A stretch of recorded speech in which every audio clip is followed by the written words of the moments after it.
Assalamualaikum warahmatullahi wabarakatuh. Bismillahirrahmanirrahim. Alhamdulillahirabbil alamin wassalatu wassalamu ala asyrofil mursalin sayyidina Maulana Muhammadin wa ala alihi wa sahbihi asma'in amma ba'du. Sedanten kasepuhan Pondok Pesantren Hajen ingkang kula hormati, wonten Gus Zaki, wonten Pak Yasir, wonten sedanten ingkang kula hormati, wonten Gus Rozak, Mas Nadif sedanten saya hormati. Kulo mungkin baru malam ini keluar setelah ibu sakit di ICU 22 hari. Tapi saya memang di rumah sakit tiap malam tuh pulang untuk ngajar pondok saya. Karena saya ngajar Syariatullah Al-Khalidah karangan Sayyid Muhammad. Kenapa saya tetap ngajar? Karena kulo itu termasuk orang yang sangat berkeyakinan kalian ad-dunya mal'unatun mal'unun ma fiha illa zikrallahi wa ma walahu au aliman au muta'alliman. Terus untuk menghilangkan laknatullah di dunia ini hanya zikrullah, termasuk yang disebut Rasulullah SAW adalah proses belajar mengajar. Au aliman au muta'alliman. Terus kula niku sangat fanatik kalian yang namanya belajar.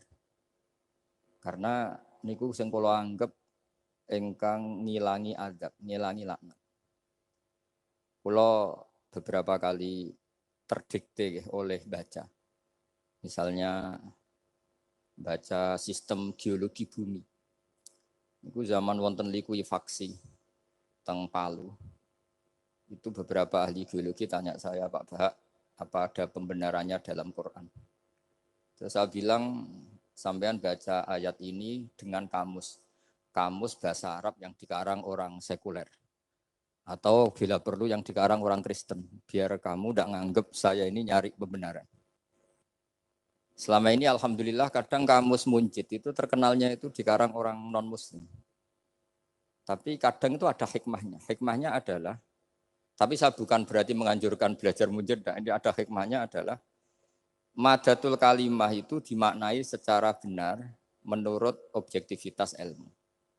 Singkat cerita tak suruh nyari makna maro yamuru mauron. Jadi Allah ngendikan teng surat Tabarok, apa kamu merasa aman? Merasa aman setiap saat man fis sama ayyakhsifa bikumul ardo fa idza hiya tamur. Allah zat yang menguasai langit setiap saat bisa saja melumerkan bumi ini. Jadi melumerkan itu ya bahasa Arabnya tamur itu. Jadi Allah sudah mengingatkan bahwa potensi bumi ini memang likuifaksi karena di bawah ada magma, ada air, ada macam-macam. Kemudian potensi bumi ini juga dihantam oleh benda-benda langit. Sehingga Allah ngendikan innallaha yumsikus samawati wal ardo an tazula wala in zalata in amsakahuma min ahadim min ba'di. Jadi setiap saat mungkin meteor itu menghantam bumi, setiap saat mungkin Mars yang menghantam bumi.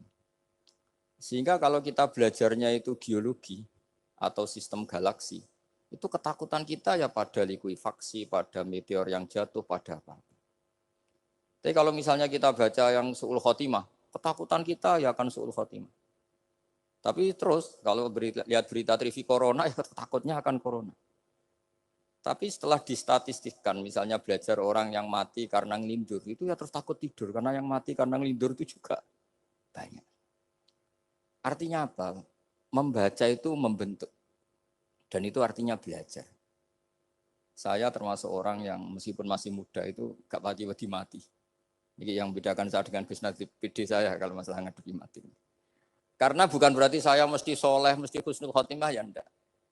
Ada istilah mati yang menyenangkan dalam diri manusia, yaitu Nabi ngendikan Allahumma ahyini maka natil hayatu khairan li wa tawaffani maka natil wafatu khairan li.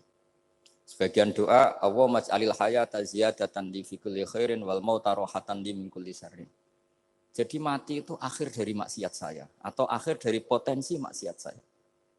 Sehingga kata Sohibul Hikam, kamu harus percaya diri bisa selamanya tidak maksiat lagi. Orang kan tanya, masa manusia tidak bisa maksiat lagi? Ya bisa saja kamu pas toat terus mati, berarti sudah tidak bisa maksiat. Jadi ulama itu Melihat mati itu akhir dari segala maksiat atau potensi maksiat. Di sini hebatnya lagi-lagi GNU itu. Wong fasik gendho kayak apa kalau mati saya nggih. Tombone menang kabeh, saya nggih menang kabeh. Sesuai kiai ini saya nih mun mboten saged maling, mboten saged korupsi. Oh nggih saya ini. Itu satu ilmu yang luar biasa. Meskipun ya tentu agak ngawur. Tapi itu bagus. Secara ilmu bagus karena al maut adalah rohatun min kulli syarr.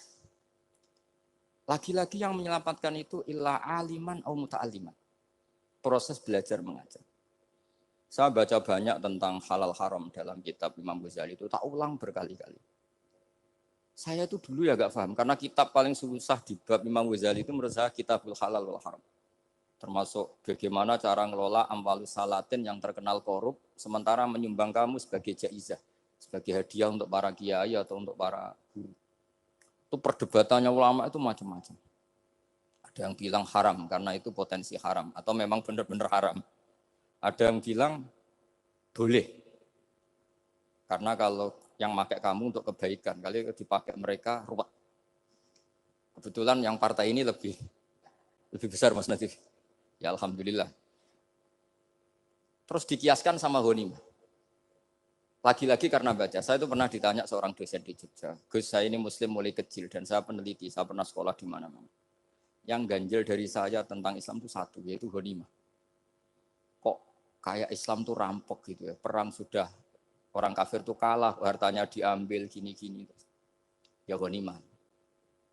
Terus saya memberi analogi, kalau ada garong ke kamu, bawa senpi, bawa pedang, terus kamu mengalahkan garong itu, alat-alat itu kamu kembalikan apa kamu sita? Ya saya sita, nanti dipakai garong lagi. Ya kira-kira seperti itu.